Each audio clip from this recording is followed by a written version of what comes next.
Sommer 1940, Ärmelkanal. Eine Staffel Bf 109 kreist über einem Verband schwerer Zweimods. Normalerweise schützt ein Begleitjäger die Bomber. Dieser hier schützt die Begleitjäger. Das Flugzeug, das er begleitet, heißt Messerschmitt Bf 110. Hermann Göring hatte es als die stärkste Jagdwaffe der Luftwaffe angepriesen. Als Zerstörer, der jeden gegnerischen Jäger aus dem Weg räumen sollte. Weit fliegend, schwer bewaffnet, unbesiegbar. Jetzt, im Kampf über England, braucht es Selbstdeckung. Die Luftwaffe zog die Konsequenz. Die Bf 110 muss weg. Was dann folgte, ist einer der merkwürdigsten Umwege des gesamten Krieges. Nicht, weil das Flugzeug überlebte, sondern weil der Nachfolger, der es ersetzen sollte, so spektakulär scheiterte, dass die Bf 110 in eine Rolle gezwungen wurde, die niemand für sie vorgesehen hatte. Eine Rolle, in der sie gefürchtet wurde wie kaum ein anderes Flugzeug der Luftwaffe. Das ist die Geschichte eines Flugzeugs, das die Luftwaffe loswerden wollte und das am Ende ihren Nachthimmel beherrschte. Die Idee hinter der Bf 110 war einleuchtend. Mitte der 1930er Jahre suchte das Reichsluftfahrtministerium nach einem neuen Flugzeugtyp, dem Zerstörer. Ein schwerer Langstreckenjäger, schnell genug, um feindliche Abfangjäger zu überwältigen, weit genug fliegend, um Bomberverbände tief ins Feindesland zu begleiten und stark genug bewaffnet, um jeden Gegner aus dem Weg zu räumen, bevor die Bomber überhaupt in Gefahr gerieten. Göring begeisterte sich für das Konzept. Ingenieure im RLM waren skeptischer. Ein solches Flugzeug, fürchteten einige, werde zu schwer und unbeweglich werden. Der Reichsminister ließ sich nicht beirren. Mehrere Firmen traten in den Wettbewerb. Die Focke-Wulf Fw 57 hatte eine Spannweite wie ein mittlerer Bomber, war schwer und träge und fiel früh heraus. Die bayerischen Flugzeugwerke gewannen. Am 12. Mai 1936 hob die Bf 110 V1 in Augsburg-Haunstetten zum Erstflug ab, geflogen von Testpilot Dr. Hermann Wurster. Das Ergebnis war beeindruckend. 2 Daimler-Benz-Einspritzmotoren, über 500 km/h Höchstgeschwindigkeit, eine Reichweite, die kein einmotoriger Jäger erreichte, und eine Bewaffnung aus 4 Maschinengewehren und 2 20-mm-Kanonen im Bug. Für 1936 eine ernsthafte Drohung. In Polen, Norwegen und Frankreich hielt die Bf 110, was sie versprochen hatte. Gegen weitgehend veraltete Gegner war sie überlegen. Ihre starke Frontbewaffnung und der Geschwindigkeitsvorteil gegenüber den einmotorigen Jägern der Gegner ließen die frühen Einsätze als Bestätigung des Konzepts erscheinen. Göring war zufrieden. Dann kam England. Die Luftschlacht um England im Sommer und Herbst 1940 legte schonungslos offen, was das Zerstörerkonzept übersehen hatte.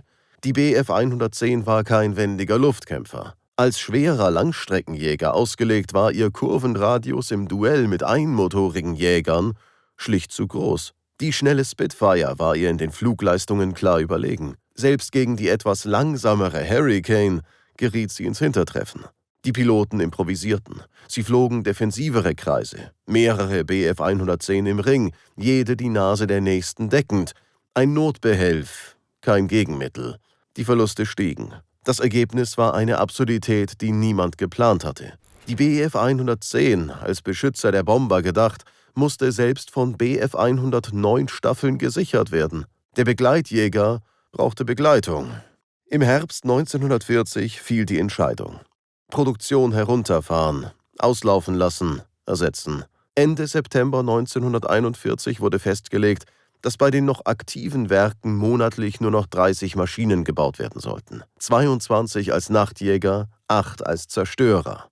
Der Nachfolger wartete bereits. Die Messerschmitt Me 210. Schneller, moderner, als echtes Mehrzweck-Kampfflugzeug konzipiert. Die Bf 110 hatte offiziell ausgedient. Was dann passierte, war ein Desaster. Die Me 210 erwies sich von Beginn an als gefährlich. Richtungsinstabilität im Flug, problematisches Verhalten in der Langsamfahrt, Piloten verloren die Kontrolle. Maschinen stürzten ab, das Programm wurde gestoppt, überarbeitet, neu aufgelegt und scheiterte erneut. Im März 1942 wurde das gesamte Me 210 Bauprogramm endgültig eingestellt. Über 300 angefangene Zellen standen unvollendet in den Werkshallen. Das RLM stand vor einer schlichten Rechnung. Kein Nachfolger, ein Krieg, der weiterging. Die Bf 110-Produktion, die auf wenige Dutzend Maschinen im Monat heruntergefahren worden war, wurde wieder aufgenommen und diesmal auf 250 Maschinen monatlich hochgesetzt. Das Flugzeug, das man loswerden wollte, war zurück. Das hätte die ganze Geschichte sein können. Eine Verlegenheitslösung, die man weiterbaut, weil nichts Besseres nachrückt. Aber in den Jahren, in denen die Bf 110 eigentlich abgelöst werden sollte, war etwas passiert. Still, nachts, über den Städten und Industriegebieten des Reichs. Schon im Winter 1940/41, als britische Bomber begannen, Deutschland bei Nacht anzugreifen, hatte man erste Bf 110 Staffeln auf Nachtjagd umgestellt. Nicht, weil man darin eine große Zukunft sah, sondern weil das Flugzeug verfügbar war und die Besatzungen ausgebildet. Was sich zeigte, war eine Passung, die niemand vorhergesehen hatte. Ein Nachtjäger braucht keine Wendigkeit wie ein Tagjäger. Er braucht Ausdauer, Reichweite, Platz für Besatzung und Technik und Feuerkraft. All das hatte die Bf 110. Was sie am Tag behindert hatte, zählte in der Nacht nicht mehr. Ab Ende 1942 wurde das FUG 202 Lichtenstein-Radar zur Standardausrüstung. Bordradar mit einer Reichweite von bis zu 4 Kilometern. Die 4 großen Antennen, die wie ein Hirschgeweih aus der Rumpfspitze ragten, kosteten rund 50 bis 80 Stundenkilometer Höchstgeschwindigkeit.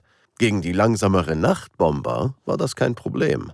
Pilot und Funker wurden als festes Paar ausgebildet und grundsätzlich nur zusammen eingesetzt. Der Funker führte den Piloten über Anzeigen auf 3 Bildröhren an den Bomber heran. Weil 6 Augen mehr sehen als 4, saß ab den späteren Versionen noch ein 3. Mann an Bord. Der erste Wart, der verantwortliche Flugzeugmechaniker auf einem Behelfssitz zwischen Pilot und Funker. Er suchte den Nachthimmel ab und hatte persönlich höchstes Interesse daran, dass die Maschine im besten Zustand war. Dann kam die schräge Musik. Das Prinzip war einfach. 2 Kanonen, schräg nach oben eingebaut hinter dem Cockpit. Die Bf 110 schlich sich unter den Bomber heran, 50 bis 100 Meter tiefer, im Schatten der Nacht. Das funktionierte nur bei freier Sicht unterhalb des Bombers.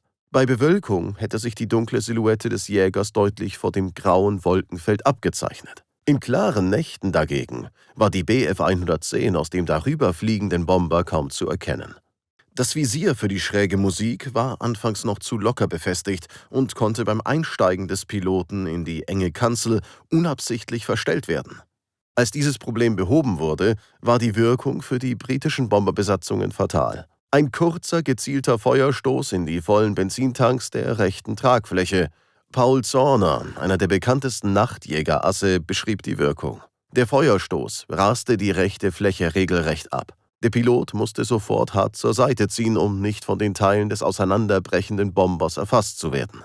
Die britischen Besatzungen konnten diesen Angriff lange Zeit nicht einordnen. Kein Mündungsfeuer von vorne, kein Jäger im Sichtfeld. Bomber gingen verloren, ohne dass die Überlebenden erklären konnten, was sie getroffen hatte. Viele Nachtjägerpiloten zielten bewusst in die rechte Tragfläche, um dem Piloten auf der linken Seite eine mögliche Überlebenschance zu lassen.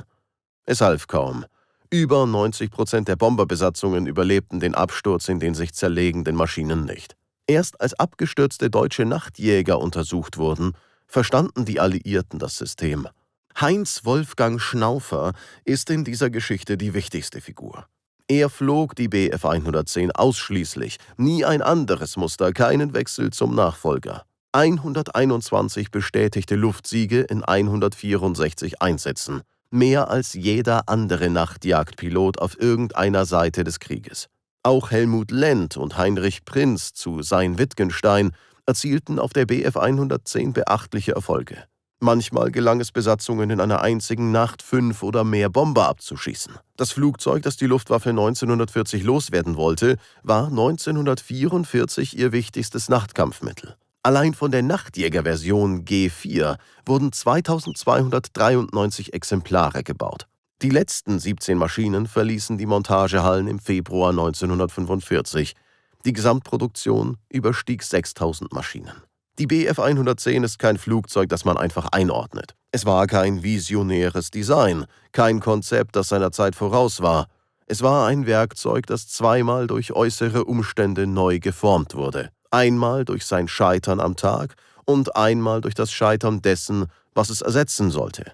Göring selbst hatte die Bf 110 angepriesen und dann abgeschrieben. Das Flugzeug, über das er 1936 geschwärmt hatte, wollte er 1940 nicht mehr. Nur das Scheitern der Me 210 zwang die Luftwaffe, sie zu behalten. Und Schnaufer saß in einem Cockpit, das 1936 für einen ganz anderen Krieg gebaut worden war und erzielte Abschüsse, die kein anderer Pilot in dieser Zahl erreicht hat.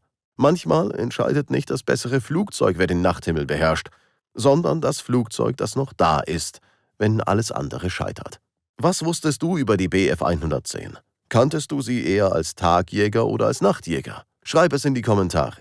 Und wenn solche Geschichten dein Ding sind, ein Abo hilft dem Kanal wirklich weiter. Und bevor ich gehe, ein herzliches Dankeschön an die neuen Kanalmitglieder. Willkommen an Bord, Sirko @Sirko139 und Martin Oppermann @MartinOppermann9868. Ihr seid neu in der Economy Class, schön, dass ihr dabei seid. Und Max Schönleber @MaxSchonleber5091, danke fürs Upgrade. Das bedeutet uns wirklich viel. Bis zum nächsten Mal.